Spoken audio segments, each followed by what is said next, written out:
এইজন মোৰ দেউতা আৰু দেউতাৰ আজি 67 সংখ্যক উপজা দিন। 67টা বছৰ বয়সত দেউতালৈ উপজা দিনৰ বহুত শুভেচ্ছা।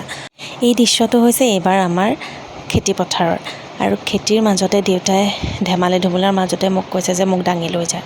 মই কিন্তু কৈছোঁ যে মই আপোনাক দাঙিব নোৱাৰোঁ, আপোনাক মই ফটো দুখনমানহে তুলি দিব পাৰোঁ।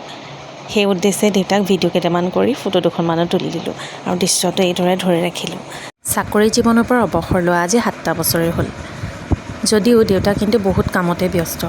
দেউতা যাতে সদায় এনেকৈ ভালে কুশলে থাকে, সুস্থ হৈ থাকে আৰু নিজৰ ভালৰ কামবোৰ সদায় যাতে কৰি থাকে, সেই ভগৱানৰ ওচৰত প্ৰাৰ্থনা কৰিলোঁ। এই ভিডিঅ'টো আজি এমাহমানৰ আগৰে হয়, যিহেতু ভাগিনটো আছিলে, সিও প্ৰথম কঠীয়া সিঁচা দেখিছিলে আৰু তাক দেউতাই কঠীয়া সিঁচাৰ মাজতে এয়া ভাওনা কৰি দেখাইছে। অশ্বমানৰ পুথা অৰ্থাৎ মোৰ দেউতা যাতে সদায় এইদৰে ৰঙীন আৰু ৰসাল হৈ থাকে, তাৰে কামনাৰে ভিডিঅ'টো ইমানতে সামৰণি মাৰিছোঁ। আশা কৰোঁ আপোনালোকে ভিডিঅ'টো চাই ভাল পালে। থেংক ইউ ফৰ ৱাচিং।